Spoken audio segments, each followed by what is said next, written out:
在35年前有这样一部电影，它没有血腥和黄暴的镜头，却被删改了67处才让上映。即使现在看来，尺度也依然够大，让人不寒而栗。故事发生在1983年，赵书信是某矿山公司的工程师，清华大学毕业，精通德语，平时工作认真谨慎。只是人快50了，连个老婆都没有，半辈子的单身生活让赵书信染上了不少怪癖。这天，赵书信在出差时，意外在旅馆落下了一颗黑炮棋子。赵书信别的爱好没有，就喜欢下象棋。这副象棋跟了他很多年，也有了感情。虽然以赵书信的工资，再买一副象棋也不是什么难事，但赵书信就是倔，冒着雨夜匆匆忙忙地跑到邮电局发了封电报，丢失黑炮301找赵。黑炮指的是棋子，301是房间号，赵就是自己。由于发电报是按字数算钱，而且价格高昂，所以赵书信为了省钱，就省去了许多字数。在那个敏感的年代，发如此奇怪的内容，很容易引人怀疑。但赵书信也没有多想，就把电报给发了出去。电报员在看过内容后，觉得赵书信很可疑，立即上报给了公安局。公安局迅速立案侦查，调查过后，发现赵书信的背景和履历都很干净，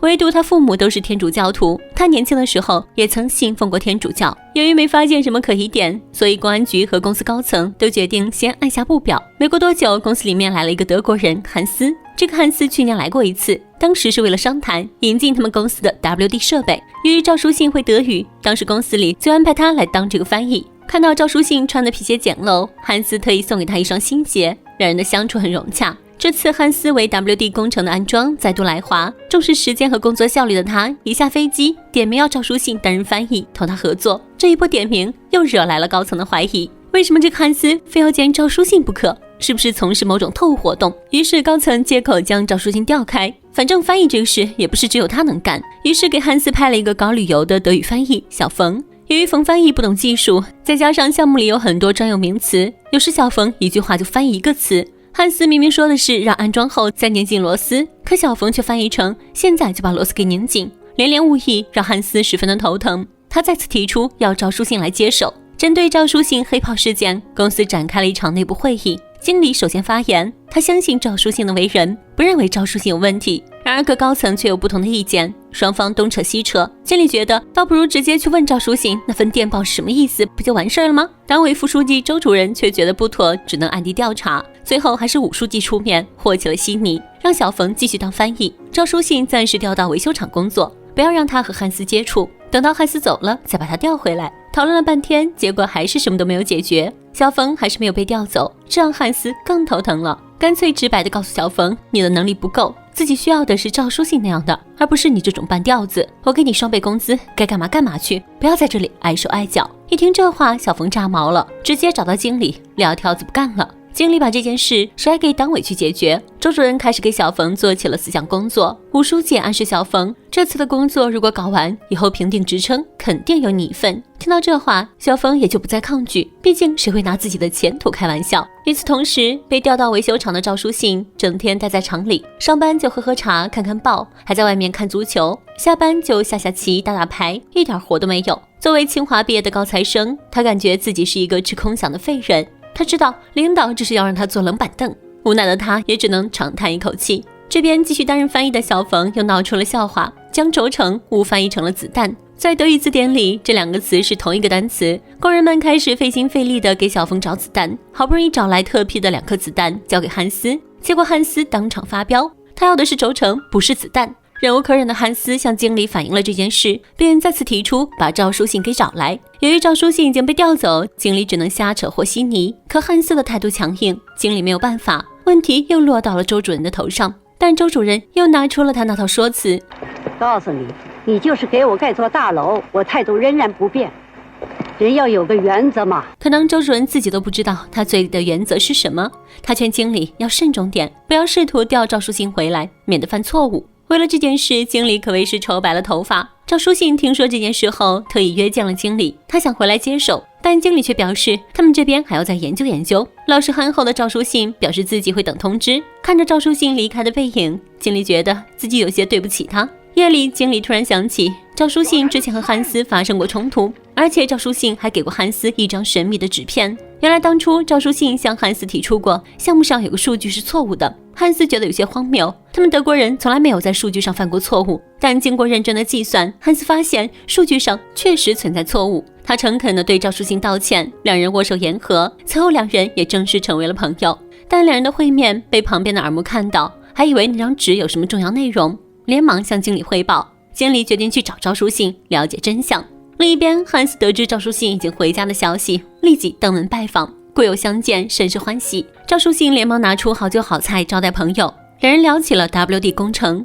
汉斯认为中国现在用的这种机器已经落伍了，出口到非洲都没有人要，他们现在急需引用新的机器。听到这话的赵书信语气里充满了无奈，他也曾跟领导提到过这个问题，但领导却不采纳，自己只是个干活的，没有话语权，都是领导说了算。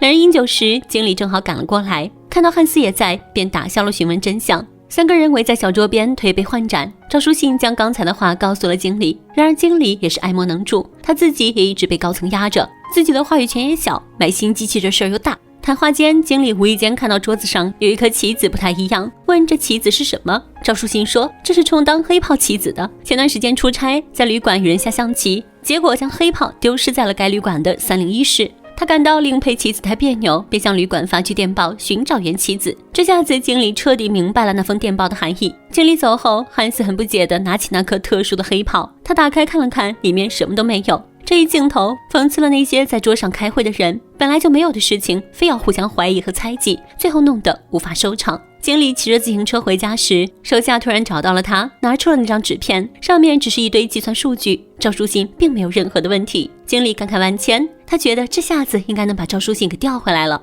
第二天，在挂着大大的钟表的会议室里，经理说明了赵书信的情况，要求调回原职。正依危坐的领导们无休地吵着，可周主任始终坚持着自己的原则，认为赵书信是一个斤斤计较的人，花1块钱发一封电报去找一个不值钱的象棋子，绝对蹊跷。周主任的一番话又让这件事情陷入了僵局，经理拍案而起，觉得他们这样折腾不让赵书信工作不公平。周主任却强词夺理，自己是为了爱护赵书信才这么认真地调查这件事情，美其名曰为他好。经理不同意，执意要把赵书信给调回来。周主任又开始给赵书信扣帽子，两人吵得不可开交。最后还是武书记和稀泥做出决定，反正 WD 工程也接近尾声，就让小冯继续担任翻译工作，不懂的地方可以多问问赵书信。至于赵书信的黑炮事件，就不要再去深究下去了，直接搞一段落。几个小时的会议下来，还是维持原样，赵书信仍然处在被审查的状态，可他仍念念不忘 WD 工程的进展，甚至夜里打着电筒去查看安装的机器。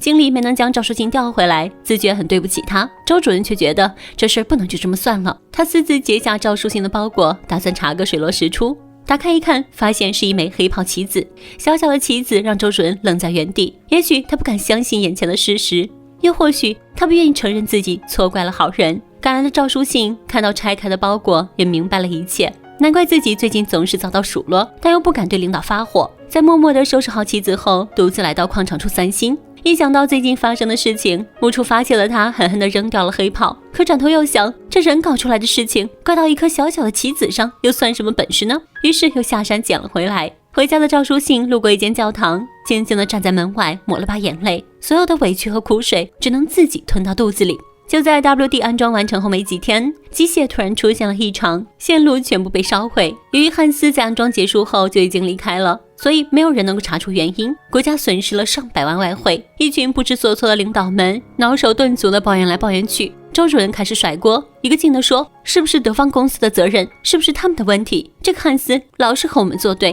万般无奈之下，领导们只能将赵书信请回来。赵书信和工程师忙里忙外的查找原因，领导们则端坐在一边等待结果。平日里做决策的这些人，关键时刻却没了作用。听到不是德方的责任，众人陷入了沉默。镜头围着所有人转了一圈，他们都想着这次翻译的锅该甩给谁呢？接着一群人从压抑又幽暗的走廊穿过，像是法院的审判入场场景，也像老衙门里开堂定案前的官老爷入场。伟大的领导们走了，没有人计较国家的损失，也没有人计较未来该怎么避免类似事件，当然更没有人觉得需要做别的什么事情。就在领导们上车前，周主任忍不住问起了黑炮事件，你为什么花1块钱电报费去换一个不值钱的棋子呢？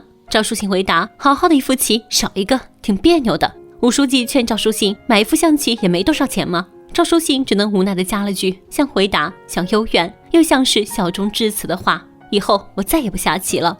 领导们这才满意的钻进轿车，神采奕奕的走了。一个唯诺本分、备受迫害的知识分子形象跃然而生，再次隐喻了红旗年代发生的奇闻异事。广场里依然竖着那个开始就出现了好几次的黑白大钟表，就像永远贴在墙上的标语似的，讽刺的这个时代。夕阳西下，两个孩子在草地上对着砖块，对完砖块后，他们从第一个砖块开始推倒，砖块就像多米诺骨牌一样，一个接一个的倒下，最后一颗砖头停在了赵书信的脚下。望着两个天真的孩子，赵书信终于笑了，也懂了脆弱的信任连接着脆弱的彼此。这是一部1986年的电影，即使是以现在的眼光来看，这部电影的尺度也足够大，怪不得中间会被下架、剪辑再重映。影片暗喻和嘲讽了现实中的某些人。看完这部电影，你会发现，即使是30多年过去，有些东西始终没有变过。关注我，品味电影人生，下期再见，拜拜。